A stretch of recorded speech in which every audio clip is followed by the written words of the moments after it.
일제 강제징용 피해자 고 이상업 씨의 수기를 담은 사지를 넘어 귀향까지가 출간됐습니다. 책을 기획한 근로정신대 시민모임의 이국원 대표 모시고 자세한 이야기 나눠보도록 하겠습니다. 어서 나십시오. 네, 안녕하십니까? 반갑습니다. 네, 사지를 넘어 귀향까지 이 책에 구체적으로 어떤 내용이 담겨져 있는지 먼저 소개를 해주시죠. 네, 바로 이상업 어르신이 남긴 수기 바로 이 책입니다. 이 책에서는 불과 나이 16살에 후쿠오카에 있는 미쯔비시 탄광에 끌려가서 해방 후 돌아오기까지 기간으로는 만 2년에 미치지 못합니다만 그 탄광에서 도대체 어떤 일이 있었는지 본인 눈으로 목격했던 우리 조선인 강제징용 피해자들의 참상, 노예나 다름없었던 조선인에 대한 차별 이런 것들에 대해서 담담히 그려내고 있습니다.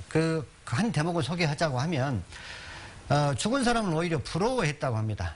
오죽했으면 그 고통에서 이제는 해방이 됐기 때문에 오히려 죽은 사람을 부러워해야 될 만큼 지옥과도 같았던 탄광 실태에 대해서 고발하고 있습니다. 네, 이번에 2판이 출간된 거라고 들었는데요. 1판에 비해서 어떤 부분들이 보강된 건가요? 이걸 아무리 우리의 목소리로 얘기한다고 하더라도 일본은 그것을 왜곡하려고 하고 있는 상황이죠. 그런데 이제 이 책이 얼마 전 4월 달에 일본에서 번역 출판됐는데 일본의 대표적인 시민 활동가의 목소리를 통해서 이 책이 이 시기에 왜 중요한지에 대해서 거기에 특별히 강조를 하고 있습니다. 특히나 이제 2015년 군함도 참혹했던 현장을 일본 정부는 그냥 거리낌 없이 유네스코 유산으로 등재하고 있는 상황에서 바로 이상업 어르신이 끌려갔던 곳이 군함도와 똑같은 미쯔비시 탄광이 운영했던 곳이고 인접지역이었거든요. 그래서 이 책을 들여다보면 당시 일본 정부가 조선인에 대한 차별도 없었고 강제 노동도 없었다고 하는데 이 책이 가장 실증적인 반박 아니냐 이렇게 주장하고 있습니다. 네, 고 이상업 씨처럼 일제 강점기에 동원됐던 분이 전국적으로 몇 분 정도 되는지 말씀을 해주시죠.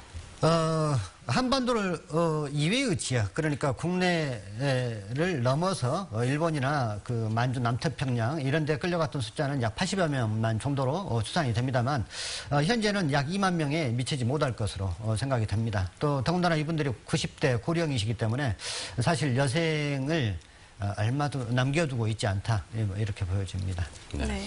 당시 전범 기업들을 상대로 강제징용 피해자들이 낸 소송도 이어지고 있는데요. 현재 진행되는 재판들은 어느 정도까지 진행되고 있는 건가요? 정말 극히 소수 피해자들이 일본 기업을 상대로 해서 소송을 하고 있는데 현재 국내에서 모두 14건입니다. 근로정신대 할머니들이 3건. 그런데 14건 중에서 피고가 미쯔비시와 관련된 소송이 모두 6건입니다. 네. 그런데 1심에서 그나마 승소라도 판결을 얻어본 사람은 불과 100여 명에도 미치지 못할 것입니다. 더군다나 길게는 17년, 15년, 근로정신대 사건도 5년째 현재까지 소송을 진행하고 있습니다. 무엇보다도 정부 입장 표명이 가장 중요하다고 생각이 드는데 네. 그동안은 마치 강 건너 불구경하듯이 해왔었거든요. 이제 문재인 정부에서 전향적인 입장 변화가 있기를 이 자리에서 다시 한번 촉구합니다. 네, 저희도 기대를 해보도록 하겠습니다. 말씀 잘 들었습니다. 오늘 나와주셔서 고맙습니다. 네, 감사합니다.